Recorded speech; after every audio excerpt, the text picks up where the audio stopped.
The ship called Gentle Whisper was dying. It floated in the black emptiness of space, far from any star, far from any help. Its metal body was torn open in 3 places. Air was escaping into the cold void. Lights flickered on and off. The engine was dead. Commander Rilu pressed her thin insect legs against the floor to keep herself steady. She was a palori, a species that looked like a tall praying mantis with soft purple skin. Her large eyes moved quickly across the broken control panels. Everything was damaged. Everything was failing. "How much time do we have?" she asked her officer. 2 hours of air in the cargo bay," he replied. His voice was shaking. "Maybe less." Rilu closed her eyes for a moment. Just 1 hour ago, everything had been normal. The Gentle Whisper was carrying diplomats and scientists to a peace conference. There were also families on board. Children. 37 lives in total, from 12 different species. All of them were soft, peaceful creatures who had never known real violence. Then the pirates came. The Veth Syndicate. Everyone in the galaxy knew that name. They were raiders, slavers, killers. They attacked without warning, tore through the Gentle Whisper's weak shields, and took everything valuable they could find. They killed 5 crew members just for fun. Then they left, promising to return for the survivors once they had sold the stolen cargo. Now Commander Rilu stood in the ruins of her ship, trying to save whoever was left. "Get everyone to the cargo bay," she ordered. "It is the only section still holding air. Move quickly." The survivors gathered in the large storage room at the bottom of the ship. They sat close together for warmth. The Gentle Whisper had no weapons. It had been built for peace, not war. None of them knew how to fight. They could only wait and hope. A small Palori child named Kiri sat near her mother. She was only 6 years old. Her big eyes watched everything with confusion and fear. She did not understand why the bad creatures had hurt them. She did not understand why the adults were so scared. Commander Rilu walked to the emergency communication console. It was damaged, but still working. She had one chance to call for help, one signal that might reach someone, anyone, in this empty part of space. She pressed the button and spoke into the microphone. "This is Commander Rilu of the Galactic Union vessel Gentle Whisper. We have been attacked by Veth Syndicate pirates. Our ship is destroyed. We have 37 survivors, including children. We are in the outer reach, coordinates 773 by 419. Please, if anyone can hear this, we need immediate help. Our air will run out in less than 2 hours. Please respond." She sent the message on all frequencies. Then she sent it again and again. The survivors waited. Minutes passed, then an hour. No one came, no one answered. Some of the aliens began to cry. Others prayed to their gods. A scientist from the mock species, a small furry creature with 6 arms, kept saying that help would come. The Union would send someone. They always did. But Commander Rilu knew the truth. They were too far from the core worlds. Even if someone heard the signal, no Union ship could reach them in time. Then 6 hours after the attack, something appeared on the sensors. "Commander," shouted the officer who was watching the broken screen. A ship is coming out of hyperspace." Rilu rushed to his side. Her heart began to beat faster. She looked at the data on the screen. The ship was small but fast. It was black in color with sharp angles. Its hull was covered with old battle scars. This ship had seen many fights. "What is the registry?" Rilu asked. The officer's face became pale. It is a human vessel, the Han River from Earth." The room became very quiet. Everyone knew about humans.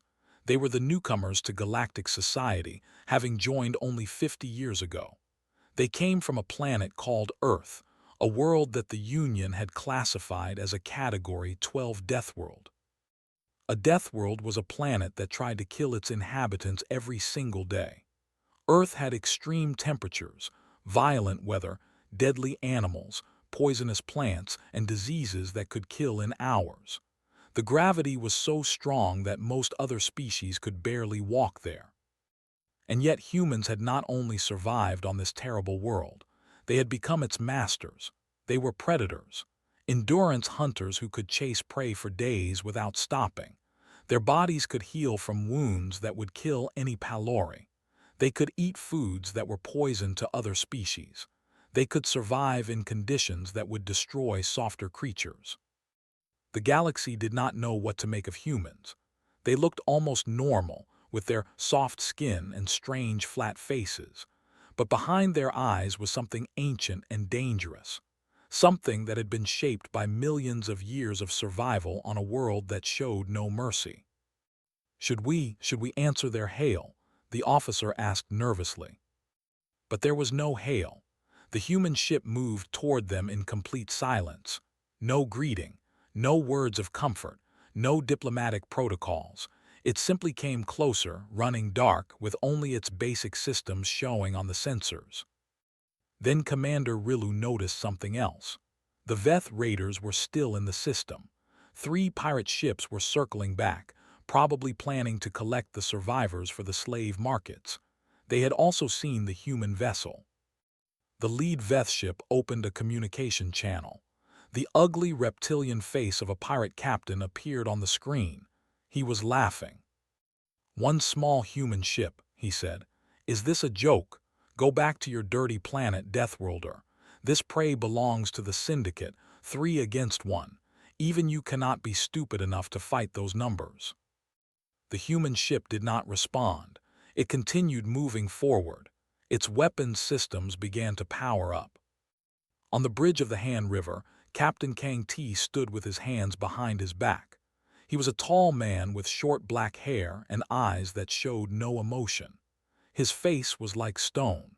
He had been a soldier for 20 years, and he had learned long ago that feelings were a weakness in space.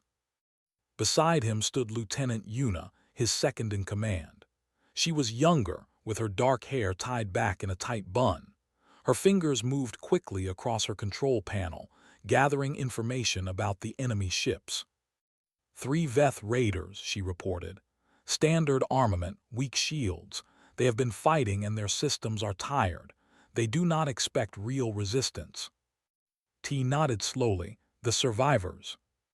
37, mostly diplomats and scientists, some children. They have less than 1 hour of air remaining. And the Veth. Yuna checked her data. These ships match the signature of the group that attacked the Mayung colony 3 years ago, the colony ship with 4,000 people. Something flickered in Captain T's eyes, just for a moment. Then it was gone, replaced by cold emptiness. "Wake up the others," he said quietly. "All hands to battle stations. We are going hunting." The crew of the Han River moved to their positions. There was no panic, no fear, no excitement. They had done this many times before. Chief Weapons Officer Park D sat at his console and began targeting the enemy ships. He was a large man with big hands that looked like they could crush stone. He did not smile. He never smiled. Pilot Bora adjusted the ship's course with small, precise movements. She was small and thin, but her eyes were sharp like a hawk. She could fly through an asteroid field blindfolded. In the medical bay, Dr. Kim Soo prepared her equipment. She did not prepare bandages and medicine. She prepared body bags. She had learned from experience that when humans went hunting, there would be bodies to collect. The Veth pirates watched the small human ship approach. They were still laughing. They would not be laughing for much longer. The survivors on the Gentle Whisper watched through their broken camera system as the human ship moved through the darkness of space. They expected to hear words of comfort. They expected the humans to announce themselves, to promise safety, to follow the proper diplomatic rules that all Union species used. But the Han River said nothing. It moved in complete silence like a shadow sliding through water. No lights, no communication, nothing but the quiet hum of its engines. Commander Rilu felt a strange fear growing inside her chest. She had called for help and help had come.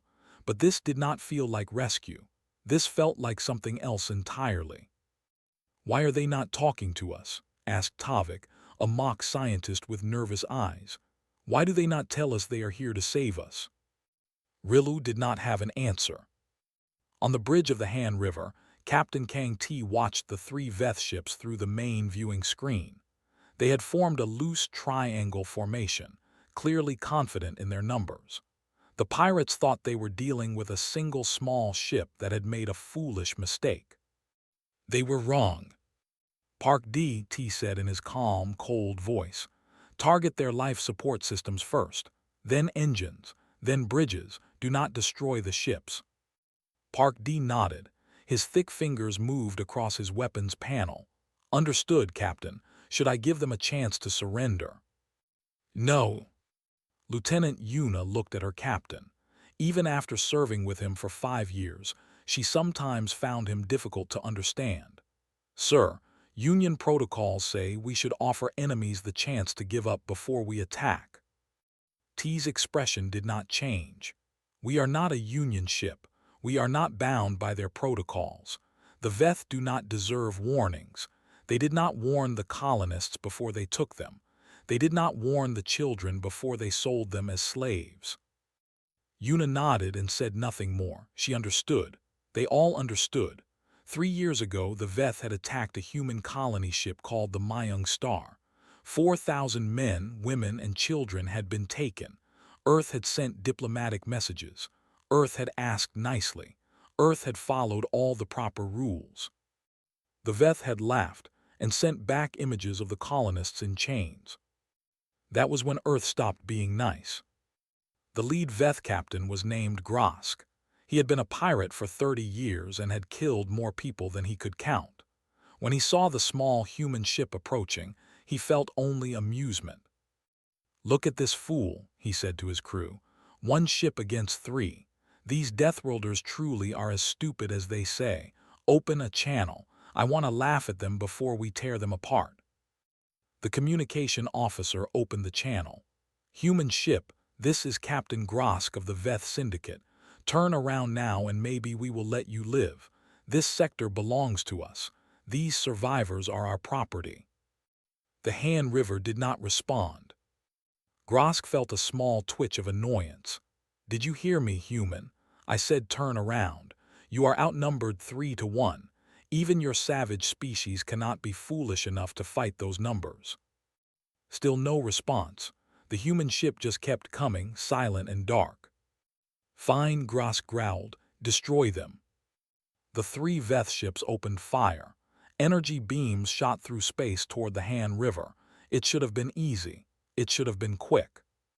But pilot Bora had already moved.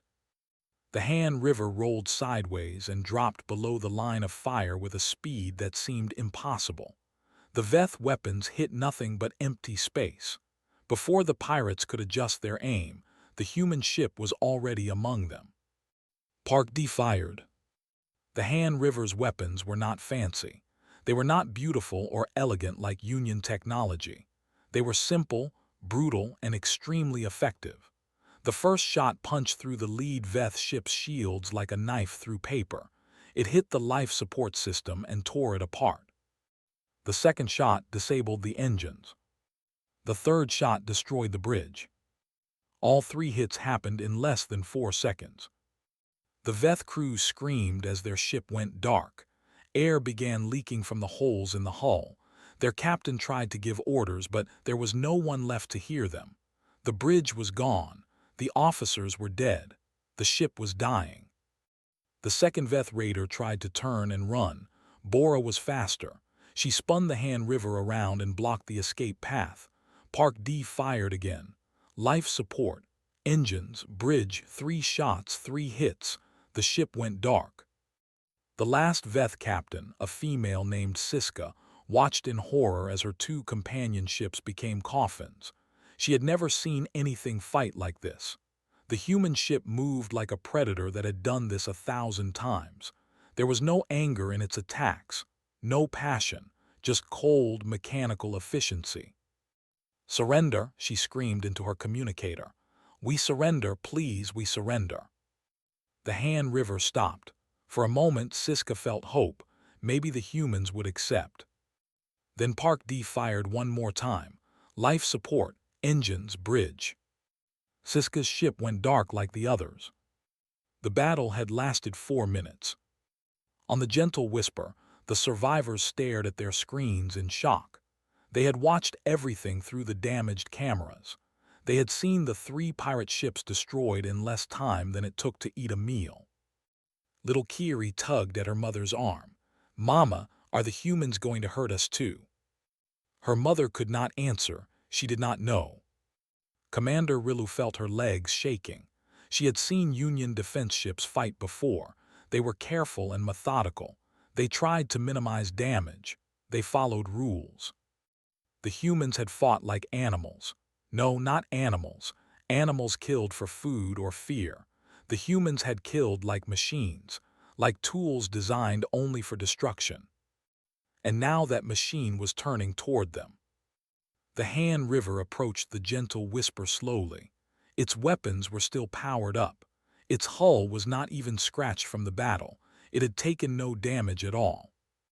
Then finally, a voice came through the communication system. It was a woman's voice, flat and cold and completely without warmth. "This is Lieutenant Yuna of the Earth vessel Han River. Prepare for boarding. Do not resist." Rilu swallowed hard. We are grateful for the rescue. Thank you for saving us from the pirates." There was a long pause.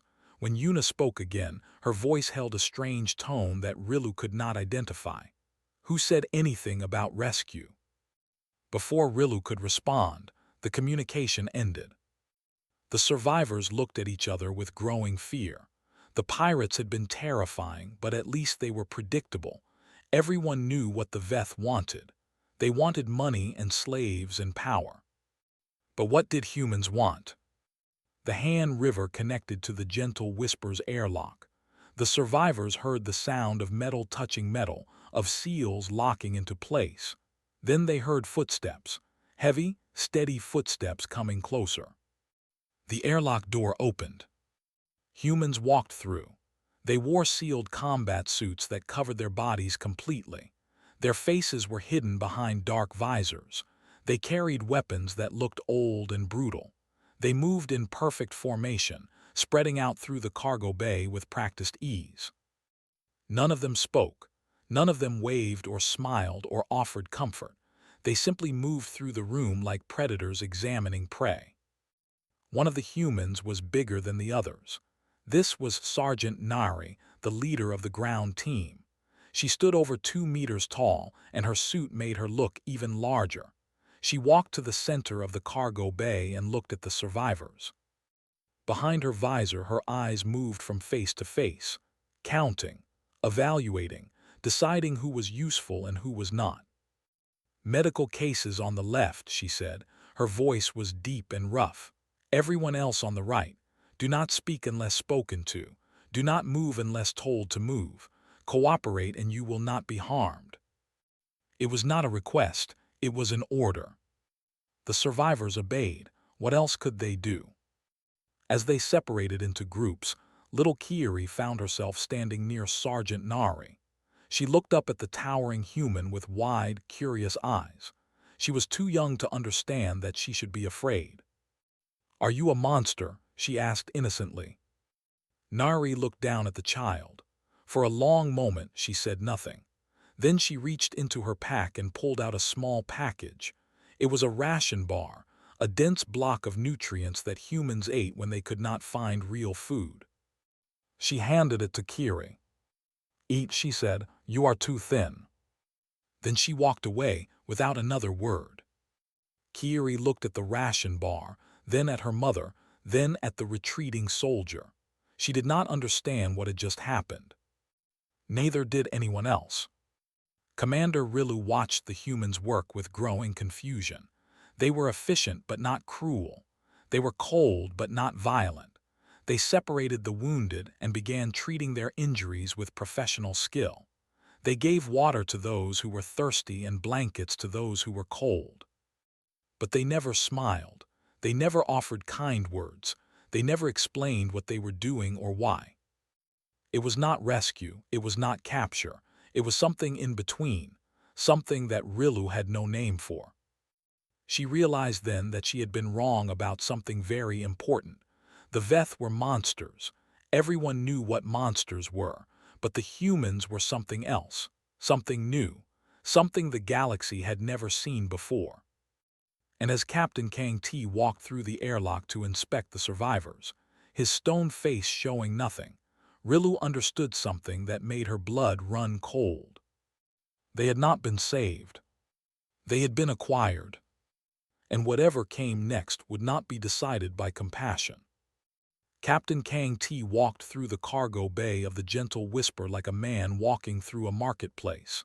His eyes moved across the survivors, studying them, measuring them. Commander Rilu watched him carefully, trying to understand what he was thinking. His face gave nothing away. He stopped in front of her. Up close, she could see that he was not young.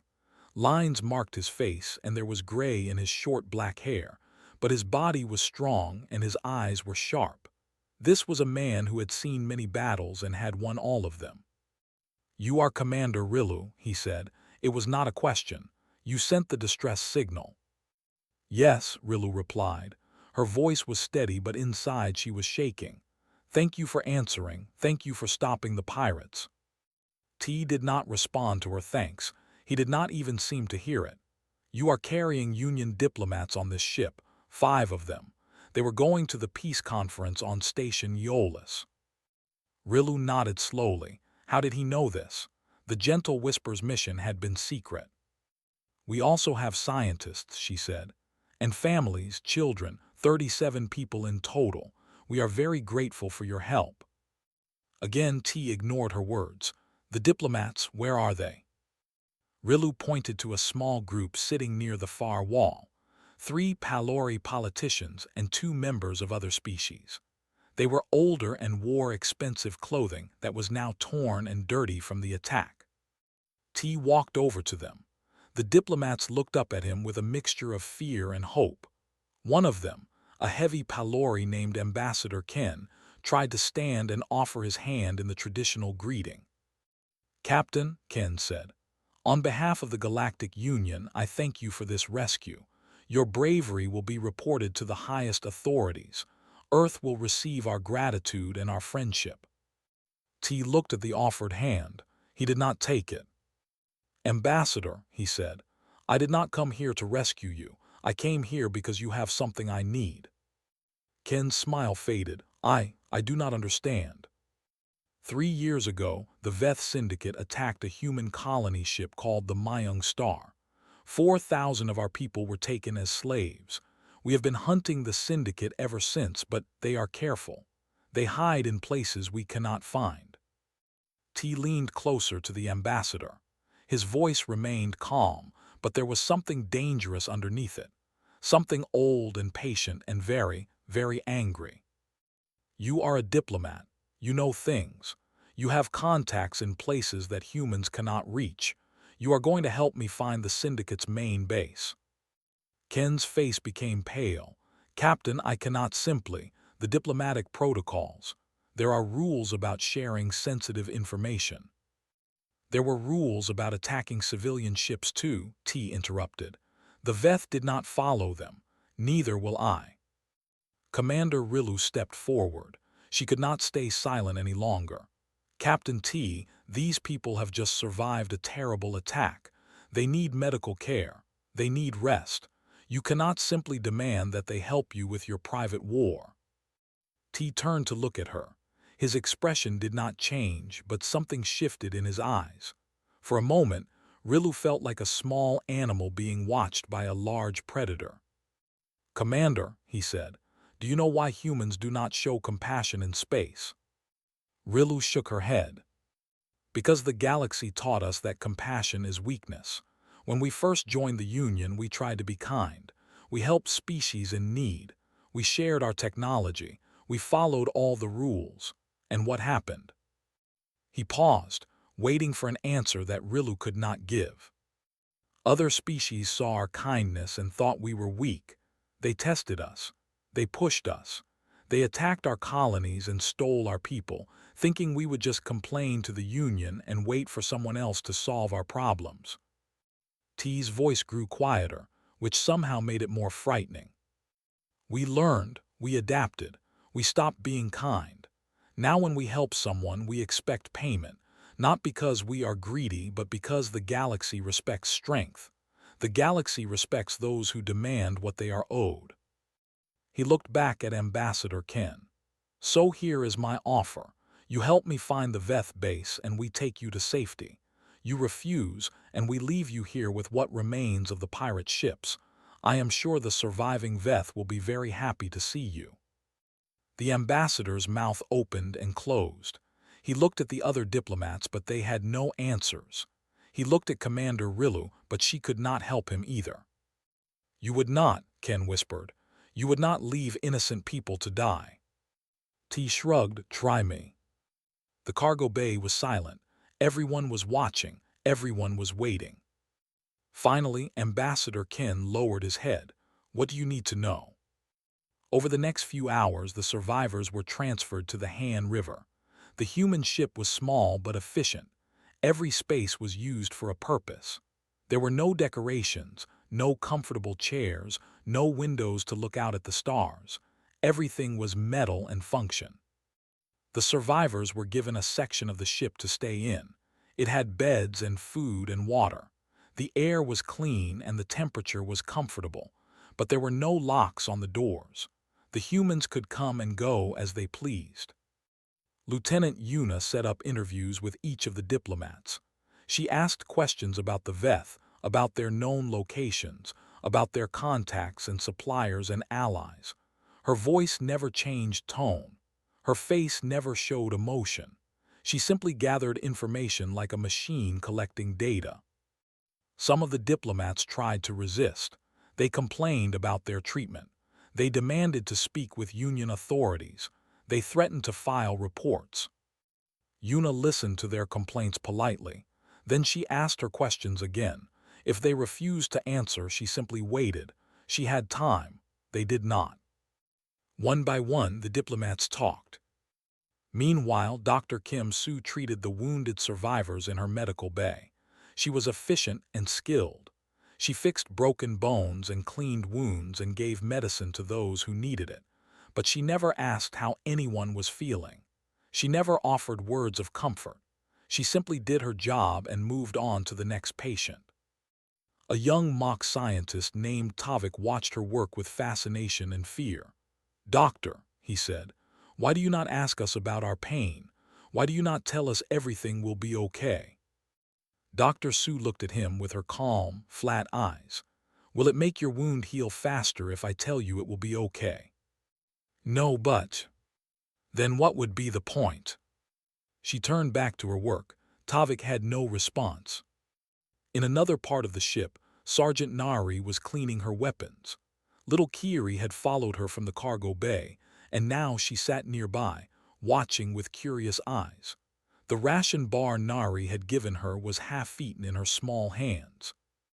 "Why do you have so many weapons?" Kiri asked.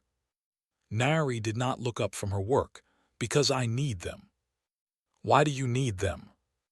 "To protect people." Kiri thought about this. "You protected us from the bad pirates." "Yes." "Are you going to protect us again?" Nari paused. She looked at the small alien child with an expression that might have been curiosity or might have been something else entirely. "Maybe, if you stay useful." "How can I be useful? I am just a child." Nari considered the question. "Learn, watch, remember. In 20 years, your people will think about humans. They will remember what they saw today. Make sure they remember correctly." Kiri did not understand what this meant, but she nodded anyway. Later that night, Commander Rilu found herself unable to sleep. She walked through the quiet corridors of the Han River, trying to understand the strange creatures who had taken them.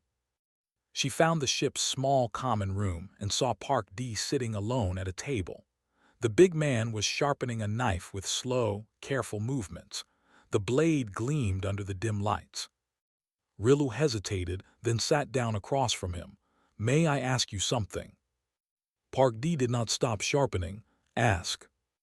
"Why do you carry a knife? You have energy weapons, plasma rifles. technology far beyond simple blades. Park D held up the knife and looked at it. Energy weapons can fail, run out of power, break down. A knife never fails. A knife is always ready. But surely you do not need it often. I do not need it often, but when I do need it, I am glad I have it. He continued sharpening. The sound of metal against metal filled the quiet room. Can I ask another question? Rilu said. Yes.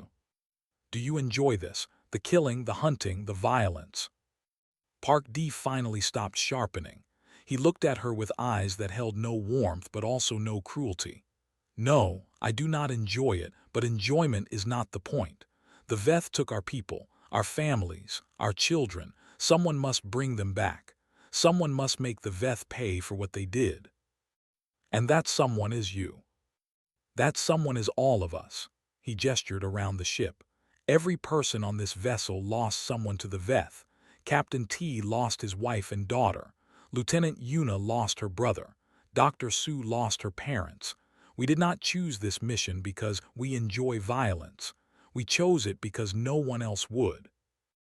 Rilu stared at him. For the first time, she saw something besides cold efficiency in the human. She saw pain. Old, buried pain that had been shaped into purpose. I am sorry, she whispered. I did not know. Park D put away his knife. Now you know. Try to get some sleep, Commander. Tomorrow we enter Veth territory. Things will get difficult. He stood and walked away, leaving Rilu alone with her thoughts. She sat in the quiet room for a long time, thinking about humans. They were not monsters. They were not heroes. They were something else. Something broken that had put itself back together into a different shape. And whatever shape that was, she suspected the Veth would soon learn to fear it. The Han River traveled deep into Veth territory, farther than any Union ship had ever gone. The stars here were old and red, and the space between them was filled with dust clouds and asteroid fields. It was a perfect place for criminals to hide. Captain Kang T spent most of his time on the bridge, studying maps and reviewing the information they had gathered from the diplomats. Ambassador Ken had provided several useful contacts, merchants and smugglers who did business with the Veth. One by one, the humans tracked them down. The first contact was a mock trader named Zelik, who operated a small station near a dead star. Lieutenant Yuna took a shuttle to meet him while Park D and Sergeant Nari provided security. Zelik was nervous when he saw the humans. He had heard stories about Earth's hunters.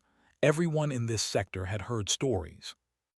I do not want trouble, he said, his 6 arms waving anxiously. I just sell supplies, food, medicine, equipment. I do not ask where my customers come from. Yuna sat across from him in his small office. Her face was calm and patient. We are not here to arrest you. We just need information.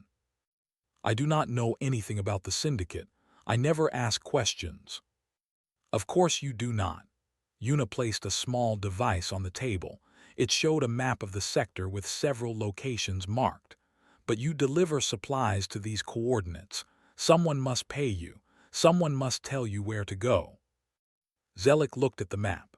His small eyes moved nervously from the device to Yuna to the 2 soldiers standing behind her. If I talk, the Veth will kill me. Yuna nodded. That is possible, but if you do not talk, we will kill you. The difference is, the Veth might never find out you talked. You know for certain what will happen if you refuse. It was not a threat. It was simply a statement of fact. Zelik understood this clearly. He talked. The information led them to another contact, a reptilian smuggler who operated near the border of the Ash Nebula, then to another, and another. Each one gave them a small piece of the puzzle. Each piece brought them closer to the Syndicate's main base. The survivors on the Han River watched the humans work with a mixture of fear and fascination. These were not soldiers following orders. These were hunters following a trail. They were patient and methodical. They never rushed. They never made mistakes. They simply gathered information and moved forward 1 step at a time. Tavik, the mock scientist, began keeping notes about human behavior. He had studied many species during his career, but he had never seen anything like this. Humans were predators, but they did not act like the predators he knew. They did not attack in anger or fear. They attacked in silence, with careful planning and absolute control. "It is like they are running a very long race," Tavik told Commander Rilu one evening. "They do not sprint, they do not rest, they just keep moving forward at the same steady pace. Eventually their prey gets tired. Eventually their prey makes a mistake. And then—" He did not finish the sentence. He did not need to. One of the interrogations went badly. A Veth courier refused to cooperate, even when Yuna explained his options clearly. He was loyal to the syndicate. He would rather die than betray them. Lieutenant Yuna took him to a small room in the back of the ship. The door closed. The survivors could not see what happened inside, but they could hear sounds. Not screaming. The courier did not scream. But they heard other things. Sounds they could not identify. Sounds that made them very uncomfortable. An hour later, Yuna emerged from the room with new coordinates. Her uniform was clean. Her face was calm. She handed the data to Captain T and went to get something to eat. The courier was never seen again. No one asked what happened to him. No one wanted to know. During the long days of travel, the survivors began to understand their captors better. The humans were not cruel for pleasure. They took no joy in violence. But they had absolutely no limits when it came to completing their mission. They would do anything, use anyone, sacrifice anything to find the Veth base. Dr. Kim Soo explained it one evening while treating a sick alien child. On Earth, there is an old saying, "An eye for an eye." It means that those who hurt others should receive the same hurt in return. The Veth took 4,000 of our people. Until we get them back, nothing else matters. Nothing. "But what about laws?" asked the child's mother. "What about rules? What about right and wrong?" Dr. Soo looked at her with something that might have been pity. "The Veth do not follow laws. They do not care about rules. They do whatever they want because they are strong and others are weak. The only way to stop them is to be stronger, to be more willing to do terrible things. This is not right or wrong. This is simply how the universe works." The mother had no response. She held her child close and said nothing. Sergeant Nari continued to tolerate little Kiri's presence. The child followed her everywhere, asking endless questions about humans, about Earth, about the strange weapons and equipment the soldiers carried. Nari answered each question in her short, direct way. "What is Earth like?" Kiri asked one day. "Hot and cold, wet and dry, beautiful and dangerous. Do you miss it?" Nari thought about this. "Sometimes, but I have been in space for 10 years. Space is my home now." "Why did you leave Earth?" "Because my family was killed by the Veth. I joined the military to hunt them." Kiri fell silent. Even at her young age, she understood the weight of those words. "I am sorry about your family," she said quietly. Nari looked down at the child. For just a moment, something softened in her hard eyes. "Thank you. Now go find your mother. We will reach the Ash Nebula soon and things will become dangerous." Kiri nodded and ran off. Nari watched her go, her face unreadable. Another crew member, a young soldier named Yi, had seen the exchange. He walked over to Nari with a curious expression. "Why do you bother with the alien child?" he asked. "She is not useful, she cannot help the mission." Nari continued checking her equipment. Children adapt. She will grow up remembering what she saw here, remembering how we treated her. In 20 years, when her people make decisions about Earth, that memory will matter. You think that far ahead. All good hunters think that far ahead. The battle we fight today shapes the war we fight tomorrow. Yi nodded slowly. He was young, still learning, but he understood enough to respect his sergeant's wisdom. Finally, after 2 weeks of hunting, they found what they were looking for. A Veth commander they had captured gave them the location of the Syndicate's hidden fortress. It was deep inside the Ash Nebula, hidden behind radiation fields and gravity wells that would destroy most ships that tried to pass. Captain T gathered his crew in the briefing room. The alien survivors were also present. They deserved to know what was coming. "The fortress is called the Iron Maw," T said. "It was built inside a hollowed-out asteroid. Our intelligence says it holds approximately 600 Veth warriors, plus their slaves and prisoners. The human colonists from the Mayung star are being kept in mines beneath the main structure." He brought up a holographic image of the fortress.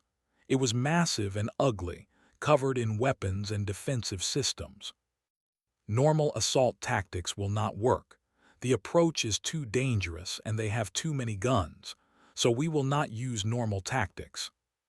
Lieutenant Yuna stepped forward. "We have identified a weakness in their sensor network. There is a small window, about 30 seconds, where a fast ship could slip through the radiation field undetected. Our pilot believes she can make it." All eyes turned to Bora. The small pilot was sitting in the corner, looking at the fortress image with her sharp, calculating eyes. "I can make it," she said simply, "but it will be close, very close." T nodded.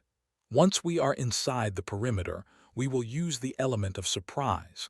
Park D will disable their primary weapons. Nari's team will assault the main hangar. Yuna will lead the rescue operation in the mines." "And what about us?" Commander Rilu asked. "What do you want from the survivors?" T looked at her. "Stay out of the way, do not interfere. If everything goes well, you will be free to go once we finish." "And if everything does not go well?" The captain's expression did not change. "Then none of us will need to worry about the future." The meeting ended. The crew went to prepare for battle. The alien survivors went to their quarters to wait and worry. Only little Kiiri seemed unafraid. She sat near the window, watching the swirling colors of the Ash Nebula approaching.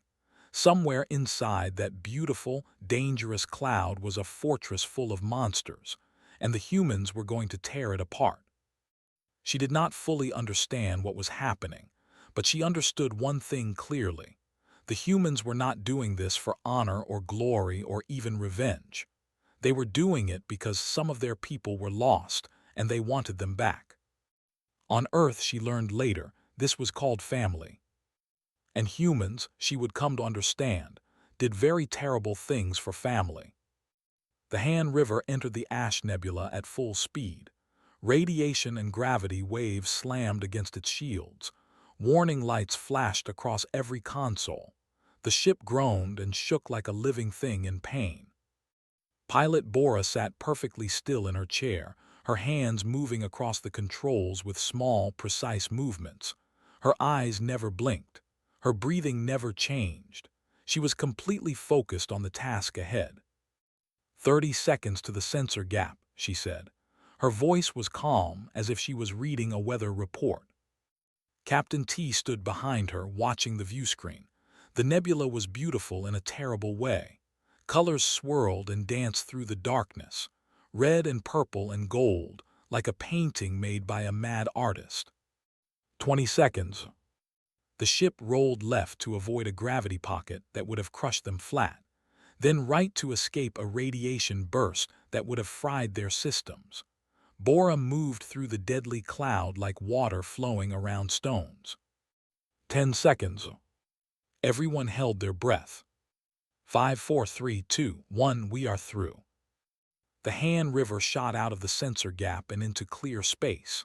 Ahead of them, barely visible against the background of the nebula, was the Iron Maw. The Veth fortress was even bigger than the images had shown. It was a mountain of metal and weapons floating in the void. "They have not seen us," Lieutenant Yuna reported. "Their sensors are focused outward. They never expected anyone to come through the nebula." T nodded. "Begin the assault, all teams move." What happened next was not a battle. Commander Rilu would write in her report later that it was more like watching a surgeon operate. The humans did not fight with anger or passion. They cut into the enemy fortress with cold, careful precision. Park D fired the opening shots. His weapons hit the main sensor array and destroyed it in seconds. Then the communication tower. Then the primary weapon batteries. The Veth did not even know they were under attack until half their defenses were already gone. Bora flew the Han River through the fortress's external defenses like she was dancing. Energy beams shot past them, missing by meters. She flew closer and closer until they were almost touching the fortress itself. "Hangar door ahead," she said, "opening in 3 seconds." The massive hangar doors began to open, responding to an automated signal that the Veth used for their own ships. The humans had stolen the code from one of their interrogations. Before the doors were even halfway open, Bora aimed the Han River at the gap and accelerated. They crashed through. The ship's nose crumpled against a parked Veth fighter, destroying it completely. The Han River slid across the hangar floor, leaving a trail of fire and sparks. When it finally stopped, the crew was already moving. The boarding ramps dropped. Sergeant Nari led her team out first. They poured into the hangar like a wave of death. The Veth guards tried to respond, but they were too slow, too surprised, too unprepared. Nari moved through them like a force of nature. Her rifle never stopped firing. When it ran empty, she switched to her pistol. When that ran empty, she used her hands. She did not pause. She did not hesitate. She simply killed everyone in her path and kept moving forward. Behind her, her team secured the hangar. Park D set up a heavy weapon position near the main entrance. Yi and the other soldiers spread out to cover the exits. Lieutenant Yuna led a smaller team through the corridors, heading for the mines below. They had memorized the fortress layout from the intelligence they had gathered. They knew exactly where the human prisoners were being held. The Veth tried to stop them. Wave after wave of guards came running to defend their fortress. They were fierce warriors, bred for combat and trained to kill. In any normal fight, they would have been dangerous enemies. But this was not a normal fight. The humans fought like nothing the Veth had ever seen. They were faster and stronger and more brutal. They took wounds that should have killed them and kept fighting. They showed no fear, no mercy, no hesitation. Yuna reached the mines first. The door was locked with heavy security systems. She simply placed an explosive charge on it and stepped back. The explosion tore the door apart. Smoke filled the corridor. When it cleared, Yuna walked through into the darkness beyond. The mines were vast and terrible. Thousands of tunnels stretched into the asteroid rock. And in those tunnels, covered in dirt and chains, were the human colonists from the Mayung star. They looked up at Yuna with hollow eyes. They had been slaves for 3 years. Many of them had given up hope of ever being rescued. "My name is Lieutenant Yuna," she said. "I am from Earth. We have come to take you home." For a moment, no one moved. No one believed what they were hearing. Then a woman began to cry. Then a man. Then everyone was crying, reaching out to touch the soldiers to make sure they were real. Yuna allowed this for exactly 5 seconds. Then she raised her voice. "We do not have much time. Follow my soldiers, stay together, do not stop for anything." The evacuation began. Hundreds of humans streamed out of the mines, following the soldiers back toward the hangar. They were weak and sick and starving, but they were alive. That was enough. In the fortress above, Captain T led the final assault on the command center. The Veth commanders had gathered there, trying to organize a counterattack. They had called for reinforcements. They had sealed the doors. They thought they were safe. They were wrong. T walked through the final door alone. The Veth commanders stared at him. There were 5 of them, all high-ranking members of the Syndicate.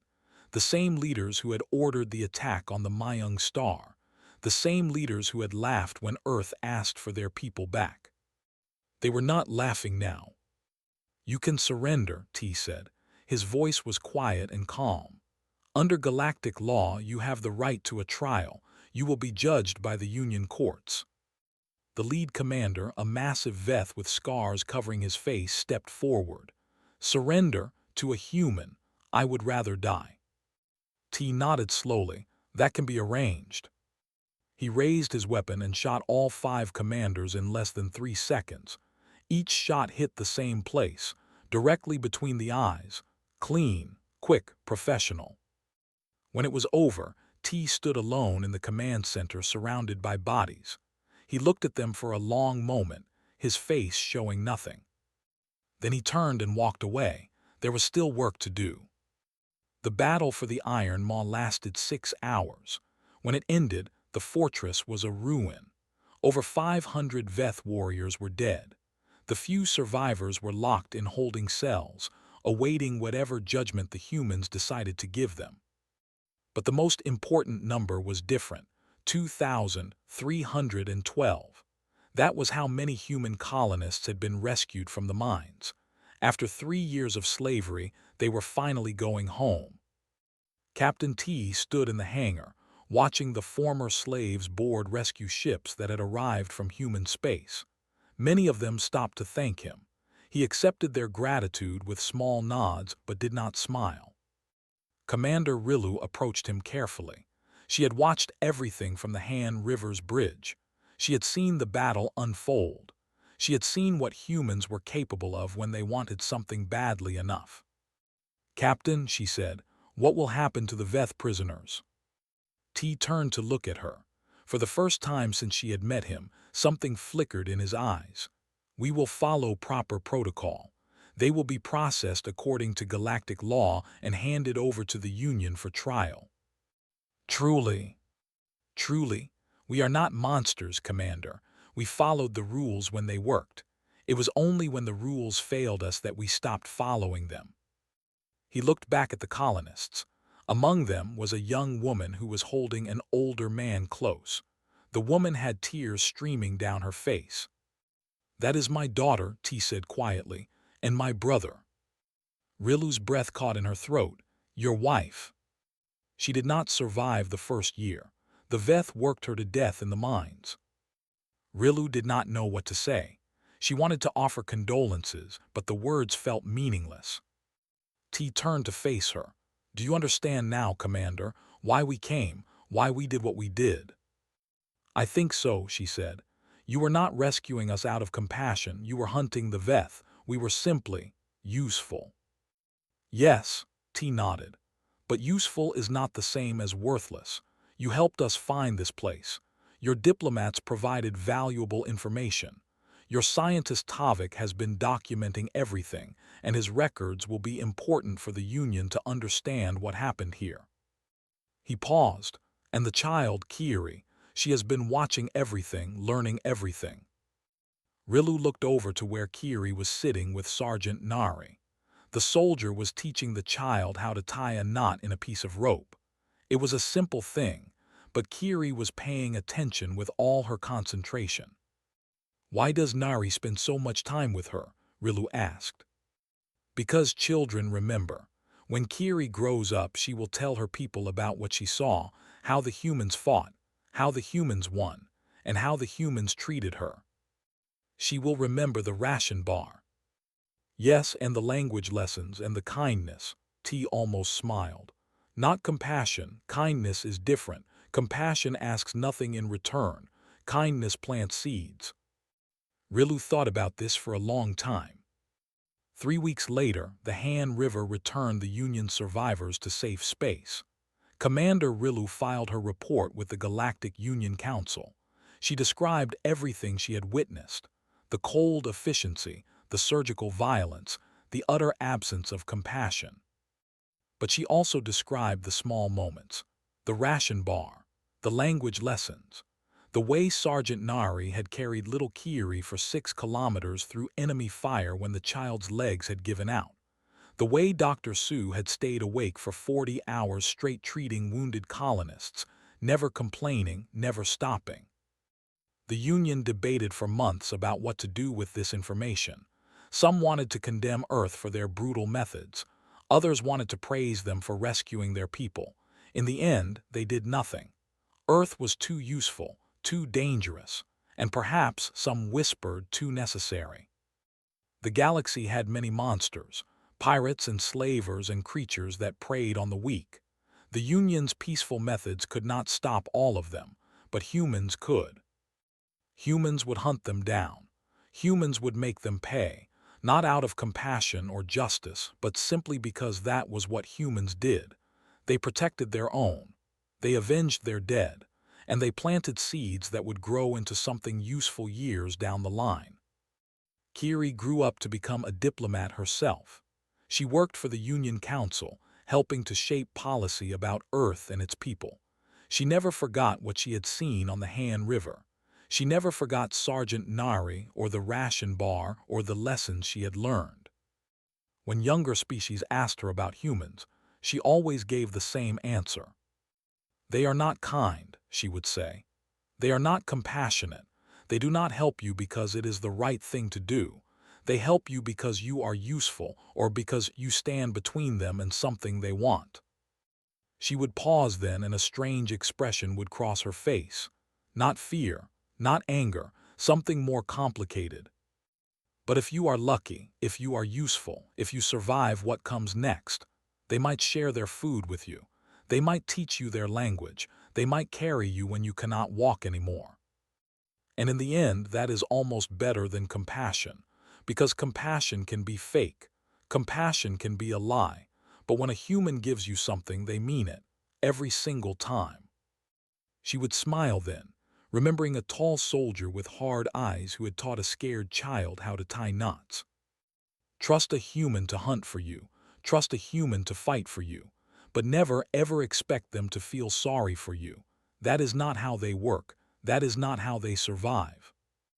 And if the galaxy has taught us anything, it is that survival is all that really matters in the end. The stars kept turning. The species kept watching. And somewhere out in the darkness, another distress signal went out into the void. The humans answered.